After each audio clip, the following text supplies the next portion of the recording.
Hello everyone, welcome back to this channel. In this video, I will show you the easy and clear steps on how to turn on notifications in lock screen in Microsoft Teams on Android. So how to turn on notifications in lock screen in Microsoft Teams on Android. Make sure you keep watching this video until the end. Let's get started right away. Firstly, open the Microsoft Teams app on your Android device. This is the initial screen of the Microsoft Teams app. Next, tap the profile icon at the top right of the screen.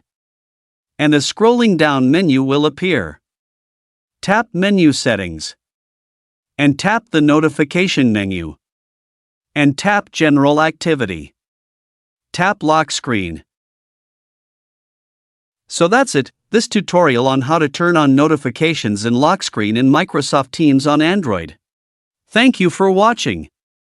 I hope this video was helpful. See you in the next video.